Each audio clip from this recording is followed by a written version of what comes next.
एक बार एक राजा दरबार में न्याय कर रहा था। उसके सामने दो फरियादी खड़े थे जो न्याय मांगने दरबार में आए थे। राजा ने उन्हें अपना अपना पक्ष रखने कहा। दोनों ने बारी बारी से अपना पक्ष रखा।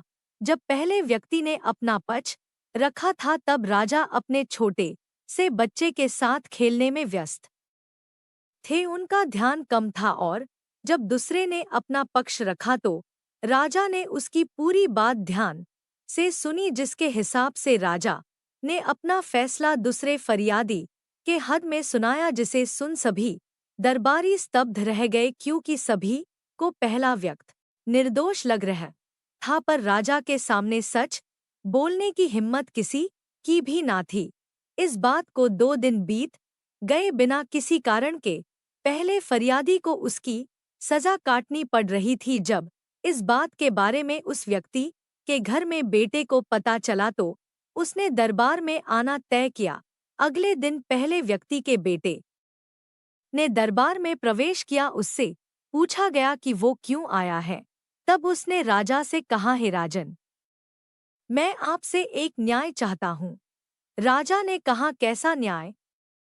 तब उसने कहा, नेक राज्य है जहाँ मेरे पिता अपनी फरियाद लेकर गए थे और उन्होंने अपना पक्ष रखा, लेकिन राजा उनकी बात सुनते वक्त सो गया और जब उठा तो राजा ने दूसरे व्यक्ति की बात पूरी सुनी और उसी के हद में फैसला सुना दिया। हे राजन, अब बताएं कि क्या यह फैसला सही है और ऐसे समय फरियादी और दरबारी को क्या करना चाहिए?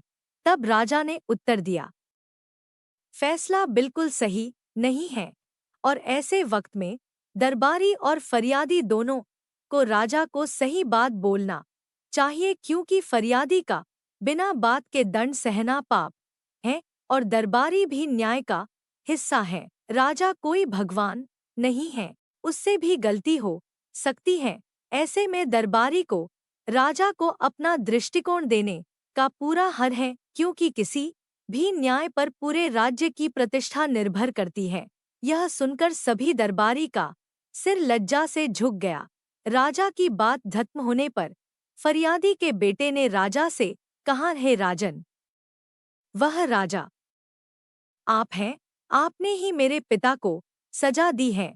जब वे अपना पक्ष आपके सामने रख रहे थे, आप अपने पुत्र के साथ खेलने में व्यस्त थे और इस कारण आपने पूरी बात नहीं सुनी और आपके सामने बोलने की हिम्मत किसी की न थी, जिसके परिणाम स्वरूप पिछले 2 दिन से मेरे पिता सजा भोग रहे हैं।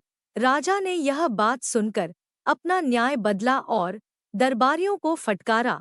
इसके साथ ही राजा ने सत्य बोलने वाले उस फरियादी के पुत्र का अभिवादन किया और उसे धन्यवाद दिया। उसके कारण आज राजा और दरबारी दोनों को बहुत महत्वपूर्ण सबक मिला है, जिसके पारितोषिक के रूप में राजा ने उस सत्यवादी को राज्य के महत्वपूर्ण पद पर बैठाकर उसे कार्यशाला में नौकरी प्रदान की।